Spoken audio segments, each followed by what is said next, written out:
Hi, I'm Gohar Vardanyan and welcome back to a new video. Today we have a beautiful Milonga by Jorge Cardoso. So it's another Milonga by an Argentinian composer. For the performance of it, you will find a link in the description box as well as in the info box. And in this video, we'll jump right into the lesson.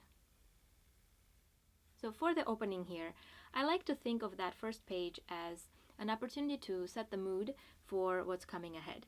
You have a set of chords. Each one repeats one more time, so each one is for two measures, except for one exception in there.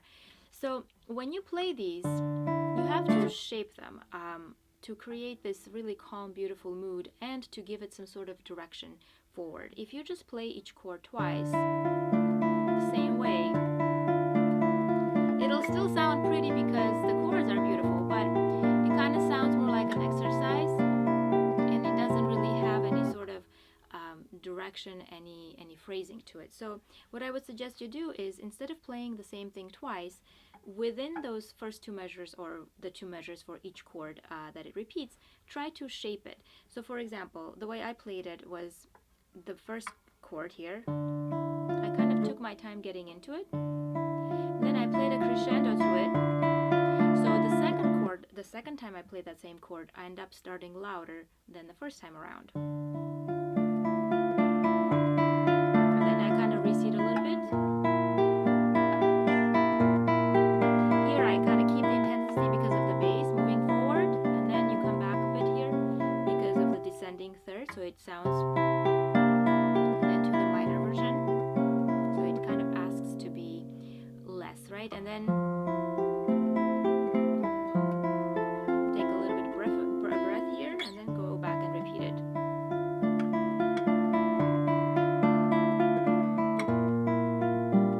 You can see that nothing is being played evenly. There's always some kind of phrasing going on, even within the arpeggio.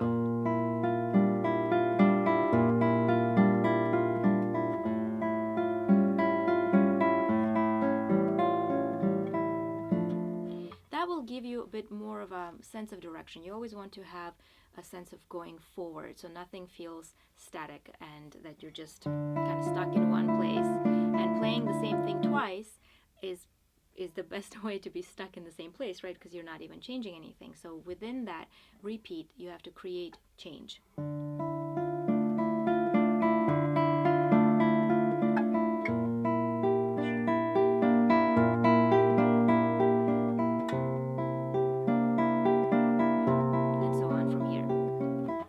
Try to experiment with it, experiment with the rubato, the dynamics, and see how you can play the same thing but still give something to it so it doesn't sound stale and stuck in one place. Now when we get to the next section, here everything is about the bass that you're playing.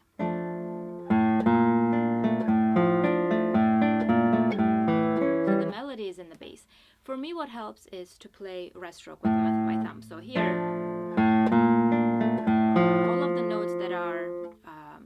the melody, and in the music you'll see that they have the stems going down.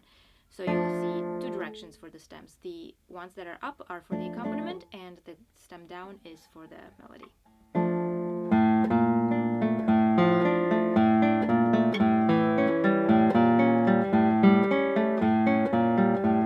The tricky part will be here. That A is still part of the melody. The difficulty here is that we have most of these notes on the bass strings, right? On a fifth string and a fourth string. So they're going to come out really easily. But when you get to here, you have a third string that is supposed to be pretty loud, and you have to make extra effort for that A to come out. Besides that, all of these, as you were playing, you had an F, and then it goes down to an E. Then it goes a little bit higher, right, to a G, then resolves to an F, and then it goes up to an A, and then resolves to a G. So within that whole entire phrase, you have a big crescendo going on, having from and then and so on. So with each one, it has to be louder. Now, unfortunately, the loudest one ended up being on a duller string, so you have to make the extra effort to actually get some sound out of it. So there you pay attention to the bass, and then we have this little figure here. Sorry. And then with these, a lot of times people play them as if they're all the same importance, because you just kind of see a string of 16th notes like. But really, if you look carefully, you'll notice that some notes have two directions on the stems, which means they are part of the melody, while the notes that only have one stem, they're part of the accompaniment. So here, those notes are in the melody, so within all of the runs that you have with the 16th notes, you have to bring them out by playing them a little bit louder, but also playing the accompaniment a lot softer. The next section is pretty straightforward. This, I think the main thing here is to make sure that the rhythm is correct.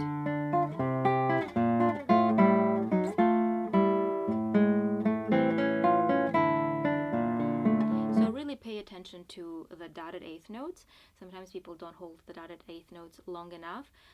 Pay attention which ones are 16ths, which ones are 8ths. A lot of them are offbeat, so you have to make sure that they're there. And really musically, you try to sing it as much as you can.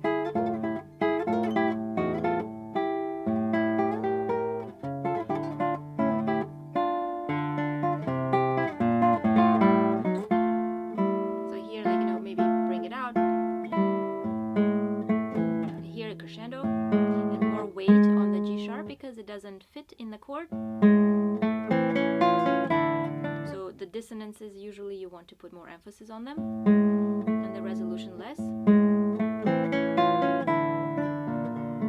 The second time around, a bit more intense maybe. Right, and then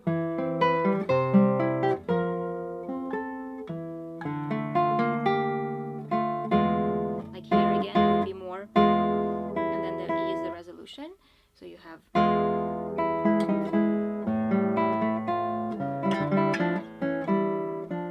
So that way, if you sing the melody, you will, or just sing the phrases, you'll be able to shape them better so they don't sound too metronomic, and yet the rhythm has to be preserved. And in this last new material, you have this. Right, so be careful to respect that rest that is in the beginning. A lot of times people start this on the beat because it kind of sounds like a beginning, but this is on the 1E. And so it's not on 1. 1 is silent. And again, the bass, you kind of have an interaction between the top and the bass, but the bass is the melody. And for me, again, rest stroke is whenever possible, and whenever not, just to play loud enough free stroke.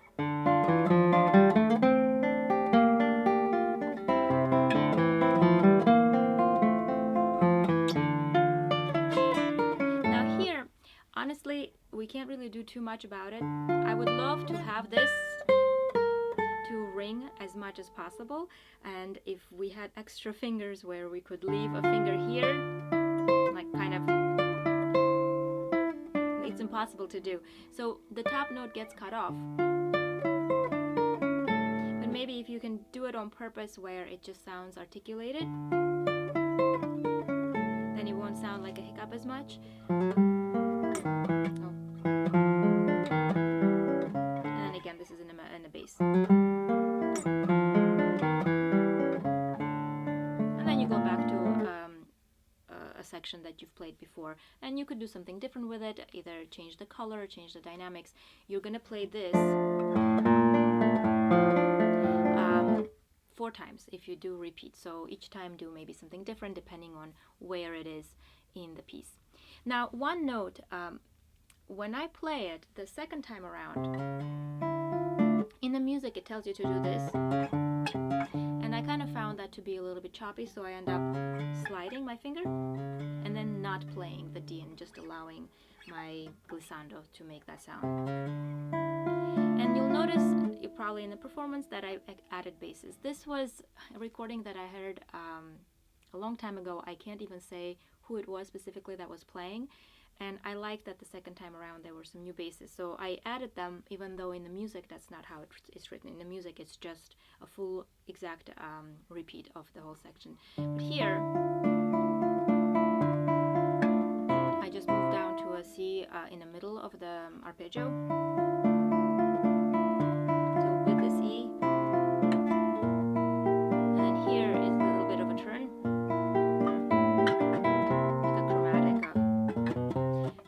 Have to time it so that it fits with the rest of the fingers. So here, and then the rest of it is the same. This is all the same. When this chord comes back, instead of putting this in the middle, the C, I just put it on a downbeat, just to be a little bit different. That way it gives a bit more of an interest to the piece on the repeat. The rest of the music I play exactly as the first time, just musically, maybe phrase things differently and use different dynamics in them. So I hope that was helpful going through this more intermediate level piece. I know many of you are probably playing it, and I will see you in the next video. Thank you so much for watching.